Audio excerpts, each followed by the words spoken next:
little video tips for you to help you out as you're starting on your new adventure. So first thing you want to make sure of is that you tighten the hair. It should, it should be loose when you put it away, and then as you are getting ready to play, you can tighten the screw. You don't want it to be too tight. You do want to have what I like to say, a smile in the stick, right? So it swoops a little bit, because if it's too straight or bowing outward, it's too tight. I like to have like a little bit of a pinky width or so in the center of the stick, between the hair and the stick. That's usually about good for most bows. And when you rosin, I like to tell the kids that we can do it 10 times, so you just put it against the hair. And a nice firm stroke, so think 1, 2, 3, 4, 5, 6, 7, 8, 9, 10. And I like to do a little scrubby at the frog, and scrubby up at the tip, and scrubby in the middle, and that should be just fine. You could even take a look down the side of it, like you're looking down the side of a rifle or something, and you should be able to see like this just layer of white dust on the hairs. And it's always better to err on the side of too much rosin than not enough rosin. The worst thing that'll happen if you put too much rosin is you'll get a cloud of dust that comes off the string in your face when you first pull the bow on the string. So no biggie. And you'll start learning by feel what's a good amount of rosin. I like to put on rosin a little bit every time before I play. That way I'm just ensured that I always have a good bit of rosin on. I don't have to worry about not having enough. So now the next step is you want to make sure your bow hold, your right hand, is in good position and good form, because all the balance and control is in all of your fingers here in their position. So what I like to do, I tell the kids it's like a bunny rabbit. So you have your two big buck teeth, hanging over their bunny chin like that, and a nice curvy thumb, see that? And then the 2 lob ears are bent and relaxed, see? And then when I have people first start, both children and adults, I actually like to have their thumb on the silver clip to give you something better to hold on to. Sometimes if you start where it's supposed to go, I call it the advanced, adult bow hold versus the baby bow hold. Putting the thumb up in here where it's going to go, sometimes there's just not enough room and it can get cramped. So I like to have everybody start with a nice open thumb like this on the silver clip.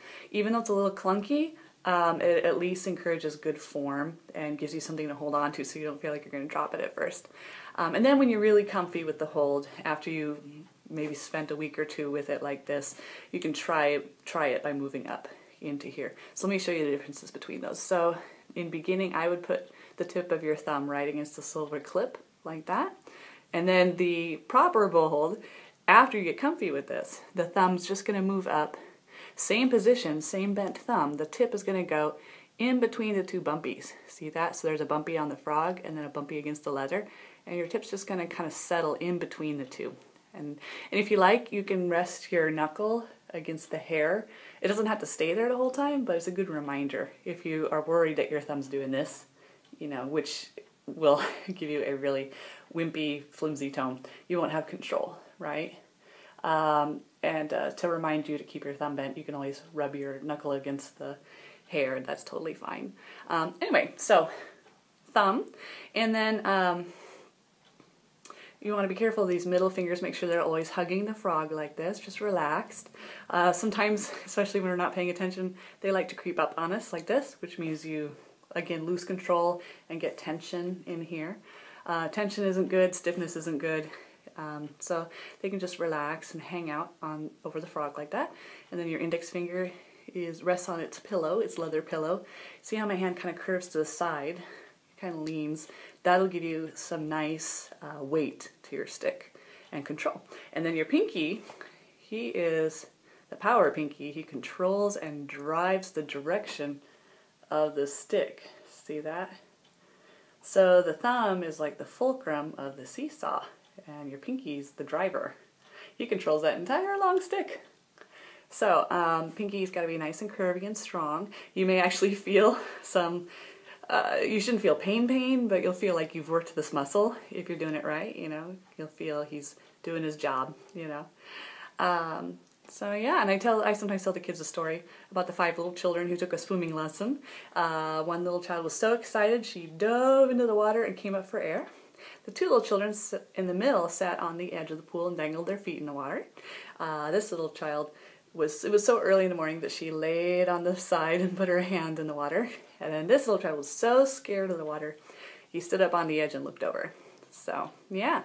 And I had a little student who had a great saying. He said, curve your pinky, curve your thumb, don't be silly, don't be dumb. So, you want to always have a nice open bear cave, nice open fingers. So, ideally, you want to watch out for this and just make sure everything's in control. What might help to get used to this hold is just to do it upwards in the air like a rocket ship. There's less weight on your pinky. You don't have to worry so much about all this stick hanging out here. So there's some exercises I like to do to have my students get ready for this and get used to this, is just to do some bowing strokes in the air. And what you want to do is you want to pretend there's a glass of water on your tip. If you don't want to spill the water, that will encourage a straight up and down motion. So what you're going to do is you're going to hold on, you know, just kind of make sure this stays against your body. You don't want this to wiggle, flap like a chicken, right? And you just open the gate and straight bow and close the gate. And notice how my wrist, see if I can get you to see this here, sorry about that. The wrist compensates in order for the bow to be straight. See that? So my fingers stay put, they help encourage the wrist, and nothing else moves up here. My shoulders are relaxed, and my arm just opens and closes at the elbow. Meanwhile, the stick stays straight. So doing some patterns in the air will really help you to be able to just focus on the motion of the bow stroke, because your bow stroke needs to be straight. It's like driving a car straight down the road. You know, you've got to have good traction because you're pulling this thing along a string. If it's not going straight, it's not going to be catching the same vibrations, and so you're going to be slipping and sliding, and your tone will go in and out, you know. So, what I like to do to start off on the violin is have my students just on an open string. Oh, before we do that, in the air, some patterns that I like to have them do. There are some great patterns from the Suzuki Book 1. I like to call them pepperoni pizza, so pepperoni pizza, and downstairs, shh, and upstairs, shh, and then there's hamburger, cheeseburger, hamburger, cheeseburger, right? And then there's chocolate Oreo, and then the all-time favorite, watermelon, watermelon, watermelon, watermelon. So, again, if you do those little patterns in the air and watch the bow go up and down, make sure it's going straight, it's a really handy way to just make sure your bow is comfy. The right hand is honestly the trickiest part of playing the violin. The left hand pretty much, it gets the idea. There's some techniques and things you gotta watch out for, but overall the bow is the gnarly, rebellious one. So once you get on the violin, it's much easier, I found, to stick with smaller patterns because they involve less muscles. The longer your bow stroke, the more muscles are involved, and the more complicated it gets, and the more opportunity for, you know, tone wonkiness to get in. So if you start with, like, for example, pepperoni pizza, notice that I'm just moving the lower part,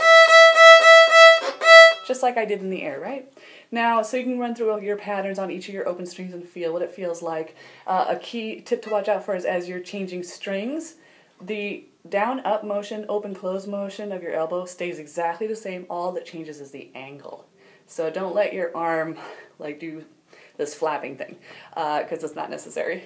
And that's how you'll get a straight bow. And then just tip up. Oops, sorry. So same motion of the elbow, just different angles. Make sense? So it's a good idea to focus on one string at a time just to feel what it feels like for each of the angles, for each of those patterns. So now getting into longer strokes, once you're comfy with that, what you gotta watch out for is the combination of, like you saw in the air, the wrist helping out. So when you pull a downstroke, think of, let's see, I like to tell the kids to think of spreading peanut butter on bread.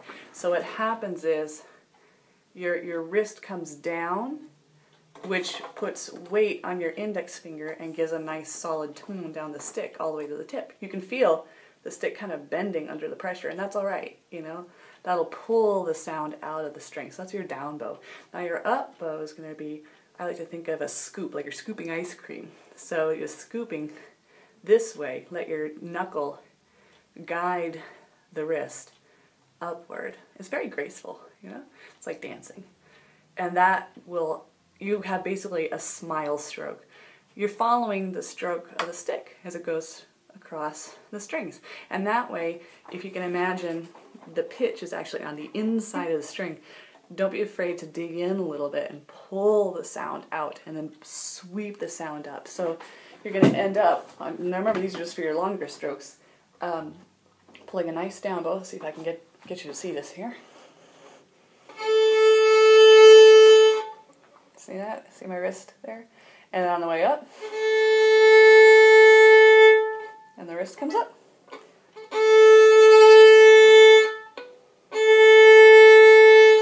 So see that? It's a little bit complicated, but I know you can work it out. If you start small and then let your hand, you know, do this sweepy, swoopy thing as you get bigger and bigger. And you can start with smaller strokes. You don't have to just go from little to giant bows. You can start with the little patterns and then maybe just extend your bow to like halfway or 3/4 of the way. And then as you feel more comfortable with it, and then experiment and see what it feels like to go from frog to tip and tip to frog and see what it feels like. And the main key is just don't let yourself sound bad. Remember, you have total control over this thing. It takes a little getting used to. But play around with it and just experiment. What happens if I push a little more? What happens if I sweep a little more? It's all about motion. You just got to keep it moving and keep the vibrations going, because if you stop, then the vibrations stop and then you get crunchies and all that stuff. So think angles, think what muscle is moving what, think swoopy. Those are some basic tips and I hope they help you out.